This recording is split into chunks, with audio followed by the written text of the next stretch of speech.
There's a big election on, you probably noticed. Wait, what? How are people going to vote, do you reckon? I mean, I hope they use their brains. I think I can guess which way we're going. Right, what on the last lap? This is North Carolina. Over there, Charlotte. Donald Trump edged it last time. He got his lowest winning margin of any state. Are you scared if he wins again? Yeah. Yes, honestly, yes. Some of them said he's a fascist. Army generals. Do you think he is? Oh, 1000%. If Donald Trump and Kamala Harris become president, this state will play potentially a very big role. But I want to work out, looking at this place, the division in America over things like what we call culture wars and the economy and how much they're linked. I want to look at what the division in the United States is, and I want to find out, is one of them edging it, and is Donald Trump about to be elected president of the United States? Because I think this will tell us if that's going to happen. Vote. If you are over 18, vote. Welcome to America, first of all. Thank you. I mean, you're welcome, is what I should be saying. Yeah. How do you think it's going to go here? What's your kind of take in North Carolina right now? I'm pretty sure this is Trump country, for sure. How are you going to vote? It's a secret ballot. You don't have to tell me. But how do you? Am I going to vote just in general? Probably going to have to go with the Don Boy. Why the Don Boy? The Don Boy. I like the idea of breaking up the establishment, even though he was technically part of the establishment for a minute. What, isn't he still part of the establishment? He's a very rich guy. He's always been a rich guy. What's the the establishment tried to take him out. I feel like that's kind of that was the big gist of it. Who are they? Who are they?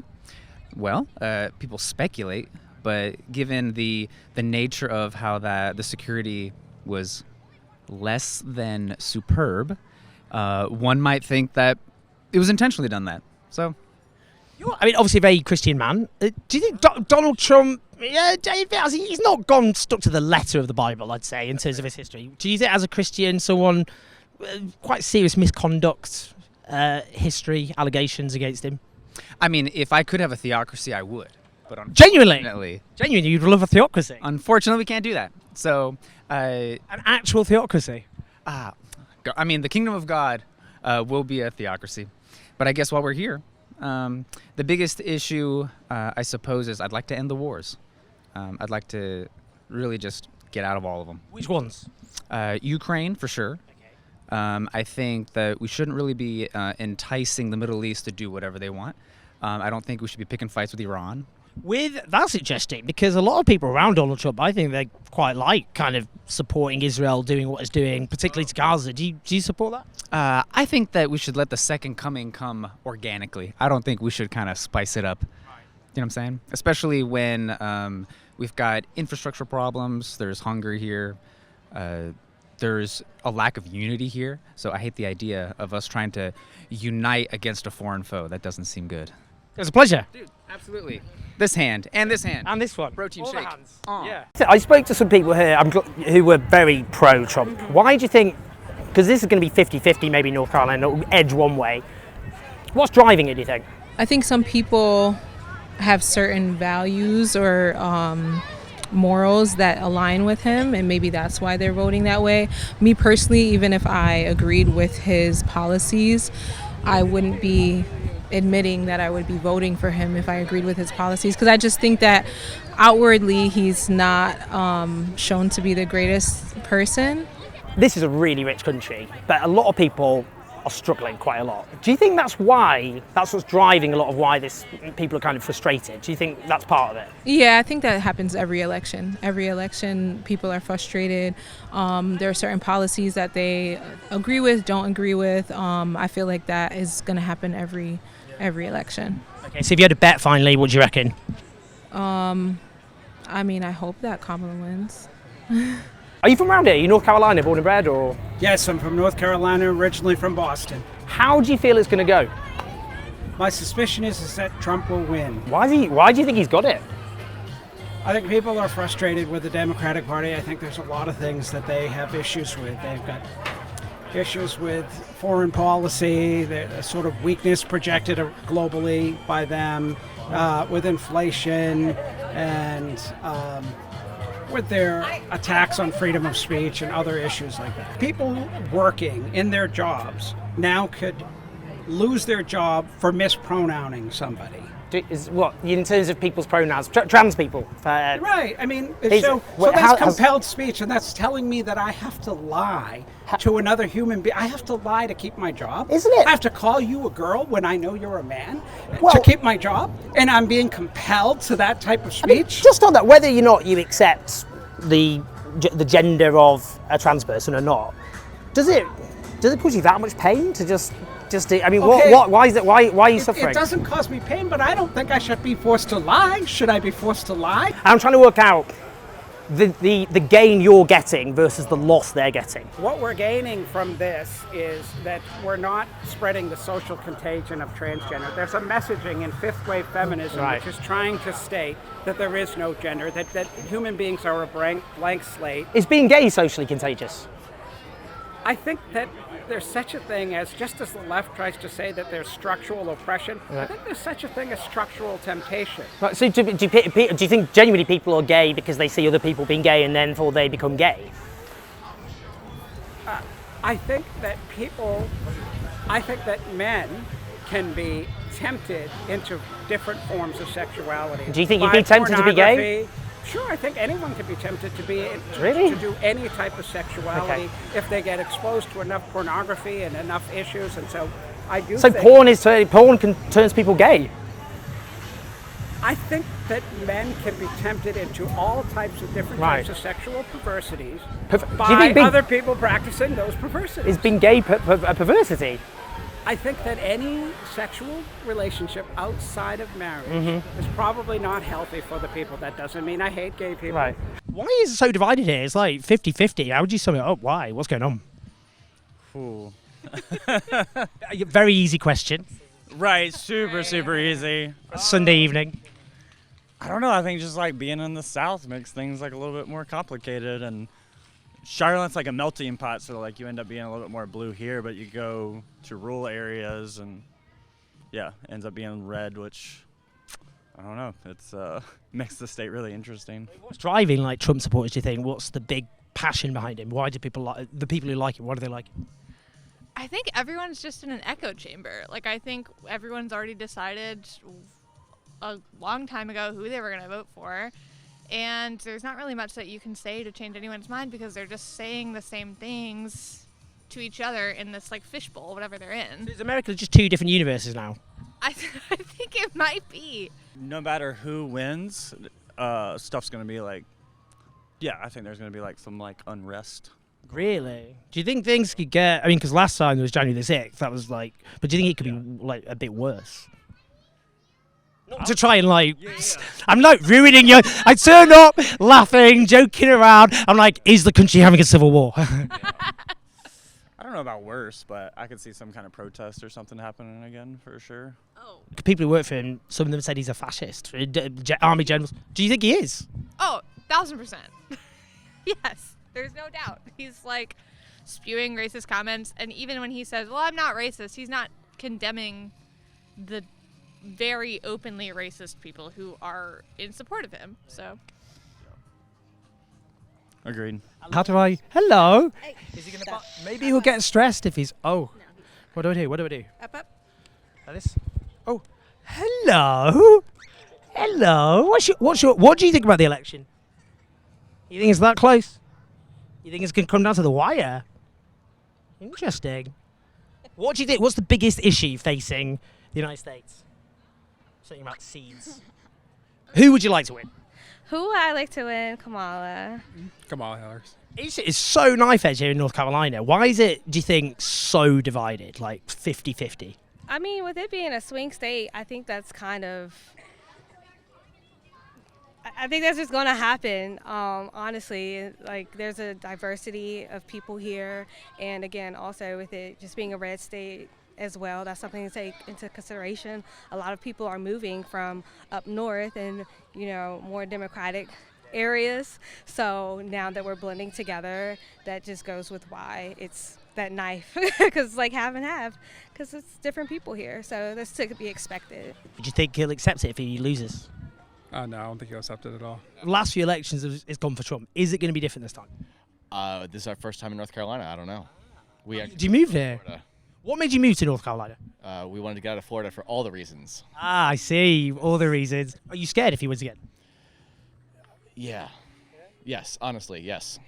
He's not a good leader in any way that I would define a good leader at all.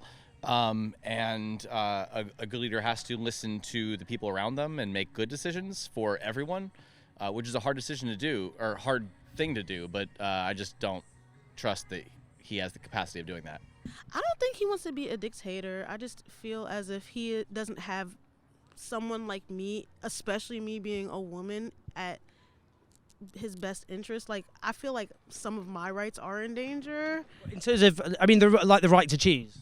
Yes, reproductive health is very important, and like, if I decide I do not want to go through with, for example, having a child, and I want to make that choice, then I should be able to make that choice. There shouldn't be no one stopping me from making that choice. Everybody vote. If you are over 18, vote. What is stopping you? It's a voting infomercial. The elections, you said? Yes, the election. Oh, I fuck it, hate it all. So for you, are you just not going to vote? No, I'm gonna vote. Like, I think like it's better than doing nothing, but I just think they need something more than an election to help. You know what I mean? What about revolution? Yeah, or like we need to like restart from the ground up. Do you think America needs turning on and off again? Is that what you're trying to tell me? Say it again? Turn it off and on again. Yes, like yeah, we need like a reboot. Hard ass reboot, like with new everything, yes. It's just like factory reset. yes. How do you think workers are doing at the moment? Like the average worker, the average American, how do you think they're doing at the moment? Is it like an easy life if you're like an American, the average American worker? No, it's not easy for the average American. I feel like it is working in favor of, the wealthy, the rich, all of the people that have the money and the power. Do you think that'll ever change? It could, if we have the right people running for, local and federal elections, but not anytime soon. Do you just in the election, could that in any way change, do you think, depending on who wins? I mean, there's one that's going to get us a little closer, but it's definitely not Trump. Well, I think for people who are working hard and aren't afraid to work, I think it's as good as you make it. Loads of Americans are of different ages on minimum wage.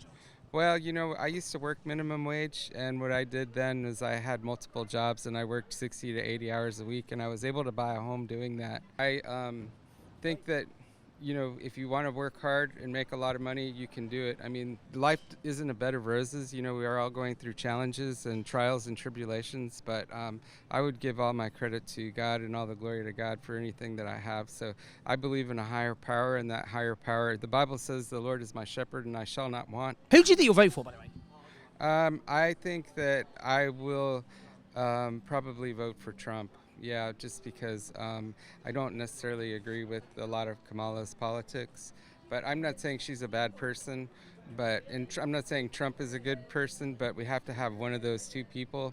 And, Kamala talks about all of these things that, Trump is going to do, but she was in office for 4 years and she didn't really seem to change any of the things that she's talking about. So I don't think she really deserves another shot. Ube, it's ube cheesecake. Ube cheese. Yeah. I'm definitely getting this. Thank you very much. How do you feel it's going to go? Well, the election, the big day. I'm optimistic. That's Kamala Harris. I would imagine when people say optimism, they don't normally say. Optimistic, and I'm looking for change in our country. Something different. Do you think she'll offer change? Because some might go, well, she's continuity. Well, she's actually changed. Men have been running this country for forever. So when you look at it from that perspective, she's changed. No politician is perfect. No human is perfect, but when it comes to politics, there is no perfect politician. However, I look for someone who's going to bring us together as a country. We are so divided. So I'm looking for, unity, growth, someone who could help maybe improve the economy, and just to make sure they're there to assist everyone, and not just a select group or select class of people. Do you think a lot of it is, a lot of people struggle in this country, very rich country, but a lot of people are struggling to make ends meet? One of the primary candidates seems like they cater to a higher class of citizens, and that's not who the United States of America is predominantly made of. The rich. Exactly, the rich. All right, it's great to see you. Take care. Bye-bye. Fair to say, very divided country. A lot of that is the so-called culture wars, isn't it? Is backlash. I do think a lot of that is to do with this being a very rich country where lots of people struggle, and that produces anger, and that anger can go in the wrong directions. So, with that in mind, very important to speak to this group of people. You can see Care in Action there. And they organise domestic workers in the US who are obviously very low paid, often in very precarious conditions, often from migrant backgrounds, minorities, and they're actually out knocking on doors to try and get people of colour, in particular, often women of colour, who are least likely to come out and vote. We've been in place for about 6 years, organizing on the ground across the Sun Belt and the Southwest. I can feel the energy. What have people been doing? We've been knocking doors all weekend. Some of it is making sure people know that there's an election on Tuesday. That people not. Some people are like, what the hell? Or, forget. They're living their lives. People are, drowning in debt, are working hard, have families and lives to take care of. It's just not top of mind. We also reach out to low propensity but high potential voters who, maybe not always turn out for every election or who've been suppressed out of the system. But we want to remind them that, hey, there's a reason that you've registered in the first place. There's a reason that we want you to vote for our rights, for sort of our workforce, and just engage them on the conversation, reminding them that it's happening, seeing if they're interested in our values and the sort of issues that we're passionate about and the candidates that we're passionate about too. Sometimes it's about asking people to make a plan and then helping them to actually make a plan to vote. Where are you going? How are you going to get there? And when they don't know, just making sure that we're there to support them. It's important. We actually did that today. It worked out great. One of the actual people we went to go speak with in one of the neighborhoods, the local areas, he's actually, inaccessible because he's in a wheelchair. So he has no transportation to get to his polling location, and he really wants to go. So we're trying to figure out, and right now we're sorting out a way to get him transportation to go on November the 5th to vote. Everyone here has either children or nieces, nephews. You have grandmas and grandpas that need that help, and people are finally realizing that, we can't do this by ourselves. You need domestic care workers in life to help push everything forward. So nothing moves forward in the United States unless we're all working in tandem. Prices go up, but wages don't. So you have to kind of either extra income, like a second job. Some people, they have to resort to roommates, all that other good jazz. Paid time off, paid medical leave isn't really a thing for a lot of jobs. So it just depends. Unless you get a corporate job, but it's really hard to get a job with benefits. A lot of people understandably worry about Donald Trump winning, but then at the same time, because the Democrats have been in power, but in these 4 years, people are struggling. Well, honestly, I feel like right now it's mixed emotions because one, our economy is already bad and, we have a Democratic president, and it feels like it's gotten worse. But also, too, the social political climate when we had Trump in office, there's that, too. And especially when there's been, racial remarks, it puts everybody, at a, emotional all-time high. So it's a bunch of mixed emotions. But also, too, you have to keep in mind that, both presidential candidates, they support genocide. So, a lot of people are in mixed emotions because of that. So, yeah, free Palestine. Free Palestine. If you look at the polling, most Americans actually would support an arms embargo, but that's not an option. Whoever you vote for, they'll be arming Israel. What does that say? I mean, it just shows that these politicians, they're not for us. And I just wish more people would take the time to, recognize that and maybe actually push for a different change. Because while we're voting, it doesn't really feel like we're choosing, we're settling. So that's how you feel at the moment, that it's about lesser evils for a lot of people. Yeah, they say it's lesser evils, but honestly, for me, I don't see it as lesser evil when you guys are willing to support a genocide regardless. The UN, they already talked about it. They've been found guilty of genocide. They were supposed to stop this. We're being told that they're endlessly working on a deal to make this stop while still giving them money. So it's, for me, I'm aware, and it's definitely settling for a lesser evil, but it's still evil. It's still sad. Do you think you'll vote for Kamala Harris despite all that? Don't look happy.